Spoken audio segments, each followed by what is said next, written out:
Washington na wengine kuja kusema pole kwa haya ambayo yamefanyika hapa. Na ninawashukuru nyinyi wote wananchi. Mwishowe you discover that we are all one people. And the challenges we face and whatever happens to us happens to all of us as one people. Shida zetu ama our challenges do not distinguish between which part of the country you come from, which tribe you belong to, where do you go to church, and so on and so forth. Ama namna gani? Basi tufuate vile tunaelezwa na viongozi wetu hapa wa kanisa, tupendane, tusidi kuombeana na kukaa pamoja. Mheshimiwa Jango, I have heard. We just need one presidential candidate. Now this country, by the way, if you remember what Dr. Matiang'I did to this country, then you know what I'm talking about. Already in this church, we have a president. In this church. Amen. We have a president. In 2027, August 10th, we have a president. And usiniache mbali sana daktari, hata mimi niko hapo karibu nitakupatia chama. So between now and 2027, we are going to make a very incredible opposition. We are not going to agree for our people to go without health care, without school, with the funny housing schemes. We are not agreeing to this. And if people think that they can peddle lies, we are going to counteract those lies because that we have the passion to do this, and this is what God has called us to do. Secondly, I want to confess that when Joshua spoke to me about coming here, first of all, wondered whether I have anything to offer anyway, where a leadership discussion is happening. But he insisted and said I could come and say a thing or two. So I will not even read a speech. I will speak very candidly from my heart. First of all, for the organizers of this meeting, thank you very much. Conversations on leadership is something that we need to have, not just in our country, but across the continent. I thank the Lord that I have had an opportunity in the last 7 years to serve my country in the position of a cabinet secretary. During the 7 years, I have also had an opportunity to learn a lot about our country and work with fellow Kenyans and face tough times and tough decisions. And so I begin by saying this, right from Chinua Achebe, who was quoted here by Joshua Igara, to J.C. Maxwell, to as many authors as you like to bring in. The fact of life is this: human society, in whatever organization, whether it's in small groups, as families, or as society, or as a country, or as a region, we rise and fall depending on the kind of leadership we have. Therefore, for us, not just as Kenyans, but as Africans, this is a good time to talk about leadership. At the beginning of this decade, when in my previous life in the academy, we used to debate a lot, President Thabo Mbeki of South Africa came up with the African Renaissance and said, Africa is now being reborn, and Africa is facing new challenges and going to break new grounds. And everywhere, even international media began to scream that this is Africa's decade. And it was Africa's decade because we have probably the largest conglomeration of talent in the numbers of our young people, huge deposits of resources, and we are endowed in more ways than one and have the capacity to succeed. But unfortunately, I think, And I asked Joshua whether I could speak candidly. He said, yes, I can. Unfortunately, I think we have not effectively addressed the challenges of leadership we face in our continent, in our countries, and in our communities. And if there's anything I've learned the last 7 years I've been in government, is that we could do a lot more than we are doing, if we actually addressed some of the challenges we have in leadership. We have very serious weaknesses in our leadership. Sometimes in our environment or even in our countries, I honestly think we spend too much time on politics, more time than we should. And this hurts the potential that we have to do great things. I do not know who cast us, but I don't know why we sleep and wake up thinking about things that could not move us to the next level, like belongings, where we come from, who we are. And half the time we are lost in debates on pettiness, and we lose sight of the big things that we need to do that could unlock our potential and cause us to succeed. So I will share just about 5 lessons I've learned in the last 7 years as a minister. One, to succeed as leaders, we need to master enough courage. One of my favorite books in scripture is the book of Joshua. And 11 times or more, because that's from the version of the Bible that I read, the Lord kept telling Joshua, be courageous, do not be afraid. Surely God himself would not tell a human being not to be afraid if he didn't think you can actually be afraid. Because you can be afraid. 2 weeks ago, and I'm going to share with you practical real experiences. About 2 weeks ago, for the Kenyans in the room, I went to Mombasa. I decided on that Sunday morning with my team in the security sector to spend time to walk through Kisauni, from end to end of Kisauni. I met huge numbers of young Kenyans. 9 out of 10 people I met that morning, I swear, are below the age of 30. And about 6 out of those 10 people could not account for themselves because they are totally dazed, affected by the amount of drugs they have consumed. And as we tried to even have conversations, it was impossible to have a conversation with them. In fact, you have to stand very carefully or else they can even fall on you.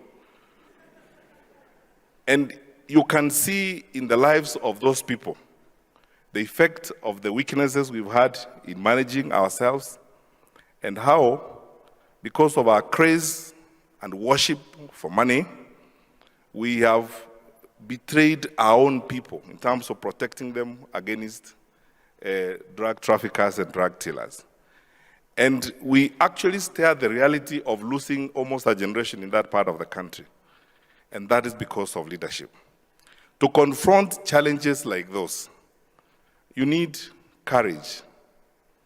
The conviction to contest convention.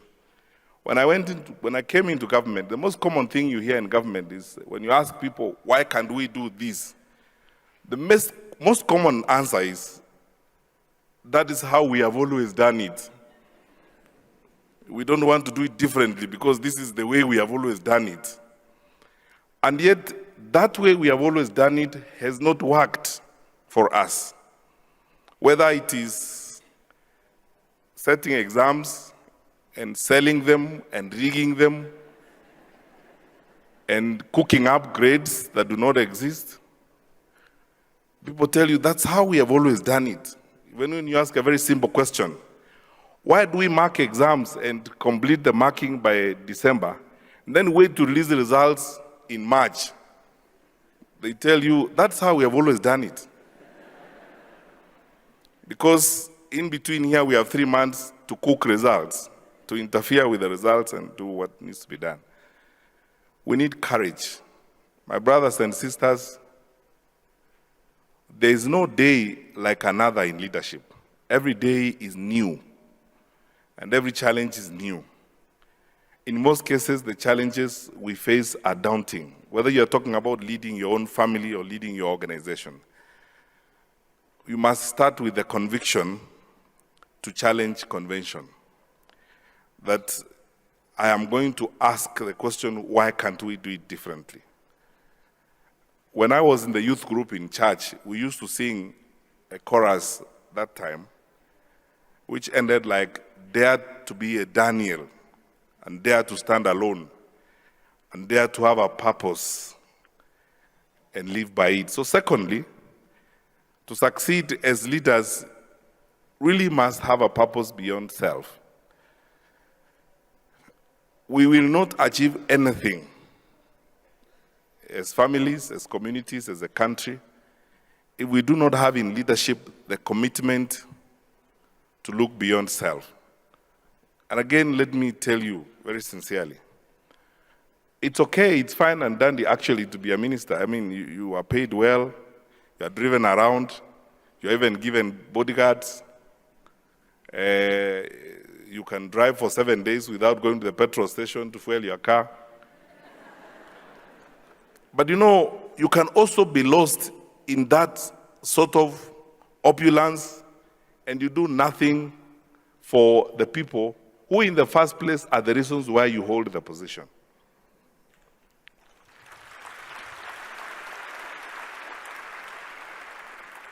And for me, I want to be honest with you. Every day I wake up, I ask myself the question, what are the pains that those people out there expect us to resolve? So that, because once you ask that question, you will not see a limit to the extent you need to apply yourself.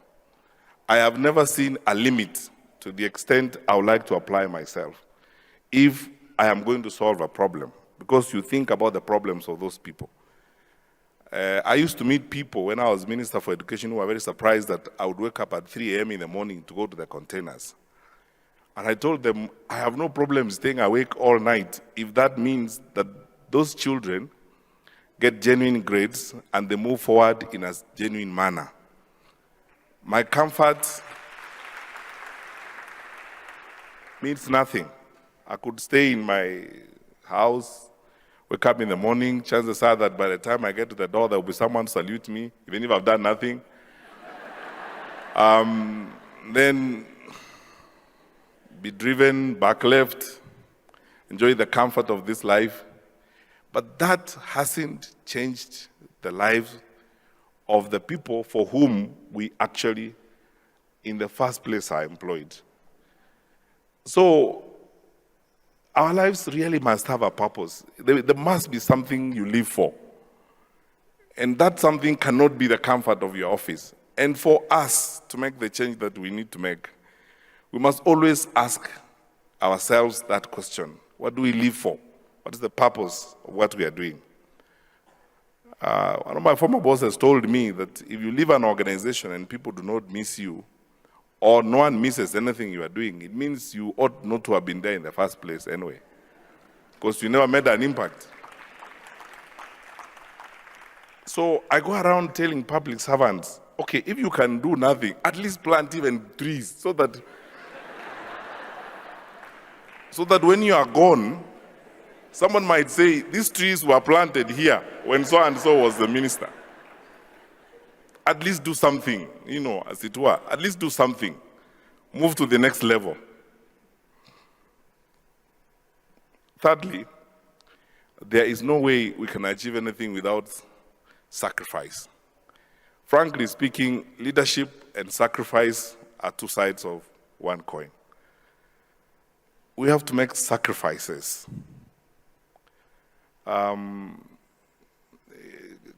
Sacrificing comfort is one thing. Most importantly, sacrificing the petty small things or small comforts or conveniences of this life is even much more important. I have been giving people an example that, you know, in public life, in dysfunctional societies, you can make a lot of money when you are a corrupt person. Because people come and tell you, they try to offer you things, and they tell you, they can do this or that or the other for you. The sacrifice you have to make is to win yourself, first of all, out of those challenges, and then secondly, stand firm. I know the word firm is very common in my press conferences because I insist we will be firm on these things and we will not change. Why? Because I know people actually can change. And you can be talked to at night and you change. And influential people can come and persuade you to change and offer you other things and tell you, we do this business, we are good brewers and we have a lot of money. We can change your life if we offer you so much, because I know you can change. So making a sacrifice and sacrificing some of those is very important, because there is no way you can achieve anything without making the sacrifice. Fourthly, it's about our character. And I'll tell you why I think many of our politicians and many political leaders across this continent are not respected by people. And respect is not the sound of the claps you receive at public rallies or the songs that people sing for you. I believe genuinely that respect comes out of inspiration, when you inspire people and you change their lives. And there are very few people who are that respected, because in much of our public life, a lot of our leaders are two people walking around as one. There is you who stands up before people, and there is the real you when you are away from the public. Strength of character is very important. Carrying big Bibles and pontificating religious theory is not the way.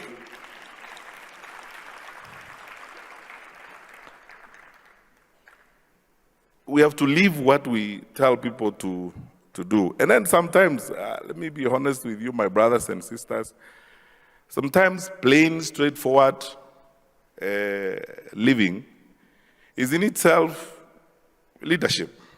You lead by example. So strength of character. And sometimes the strongest test is the one you face when you are within the budded office as the leader. You have to go through several police officers to come in. And then when you get in, you are in that budded office, you are closed in there, you are alone. And most times you make decisions in there when you are alone. That is when your character is most tested, as it were. Because those people you lied to over weekends, on church pulpits, are not there. It's just between you and your God. The strength of character to be able to say, this is the way we will follow, and it's for the good of the people for whom I work. I honestly think that across this continent, both in private sector and in public sector, if we lived this way, one, we will raise generations of strong people. Our young people who look up to us will be inspired enough to live right and to do the right thing. But if we tell people one thing and do the other, and honestly we are not strong characters, we obviously will lose out in the process. I would like to conclude by saying this. I cannot thank the Lord enough for the opportunity I have had to serve my country. There is no nobler thing that can happen to you as a citizen of our country than to be asked to serve your country in whatever respect, whether as a police officer, as a clerk, or as a minister. I am grateful, and I will eternally be grateful to God for the opportunity I've had to serve my country. Most importantly, I'll be grateful to my president for the opportunity he has given me to serve under him. Because a lot of people ask me, you know, there are several times people have thought I'm going to be fired for taking certain decisions. And I've told them I will not move 1 centimeter if I have not agreed with my boss. And the fortunate thing about strong leadership at the top in a country is because you don't bargain or think about political will. Our president is transformational in his leadership, and he's focused on changing our country. And when we have discussions on things that need to be done, even when we have to make tough decisions, I will always move because I know my boss also believes we need to crack the cartels in the textbook distribution so that we can achieve the 1-to-1 book-pupil ratio. And so I have no problem facing them and telling them to actually find something better to do, but we are going to succeed in what we want to do because we are determined to do it, as it were. And as long as you have sufficient political will and you are determined and you have the courage to contest convention, to move away from the ordinary, and as long as you are driven by a purpose that looks beyond yourself, that thinks about those people out there,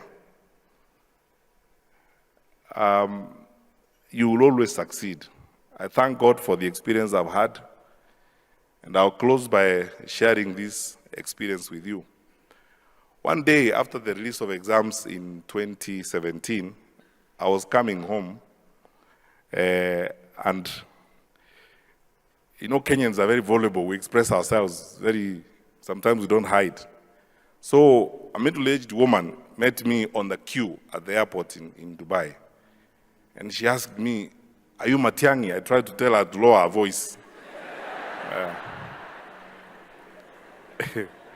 But she obviously was very excited. She could not lower her voice. Then when I said yes, she raised her voice and said, "Oh, wow," you know. But anyway, she was very excited, to cut a long story short, because she showed me, I have the letter of my child who has been admitted to school X, and I have printed it out here in Dubai, and I'm now going to Nairobi to pay fees and take the child to school. In the past, I would have had to go there a month earlier to look for someone to help me get her from one place and suffer, probably bribe someone, probably have the letter get lost. And when I told my colleagues at the Ministry of Education, why do we go through a laborious exercise of pulling everybody together and selecting children in a manual way so that we can provide an opportunity for rent seekers to look for bribes? They told me, this is how we have always done it. And I said, let's try it a different time, in this era of technology. And every parent will just basically get the index number of the child, and they will go into the system once we have selected them and print out their letter of admission and go to school. They don't have to talk to us here in Jogo House. They don't have to come here so that we look big and important and keep them on a queue, as it were.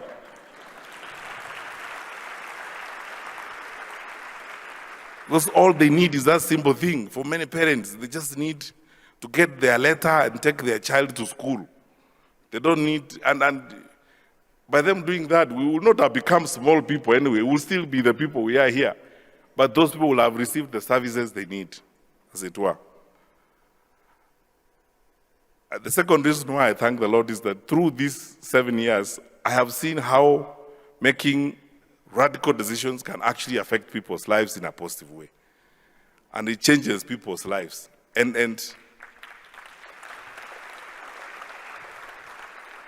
these things do change. And so, if there's anything I pray about every day is that as long as God gives me life and opportunity, when I meet an opportunity to make a decision, I'll make the right decision, regardless of who is on the other side. The right decision, regardless of who I'm going against. Especially if it's a decision that is going to be for the good of our people, and a decision that is going to be for the good of fellow men. That is what I believe God wants us to do. That's what leadership entails. I wish you all the best, and I look forward to learning. And I want to urge you, my parting words are these: arise and lead. Now, the Bible asks us to arise and shine. But I'm asking you to arise and lead. Leading means gather the courage to do the right thing, the different thing, be driven by a purpose beyond yourself, and look out there at something that will make a difference, the desire for difference. When you walk out of that place, let people see the difference. If you desire difference, that is what really will make a change and meaning. And that's why I'm asking all of us here to arise and lead as we move forward. It's my distinct honor and pleasure to declare this conference officially open. May the Lord bless you.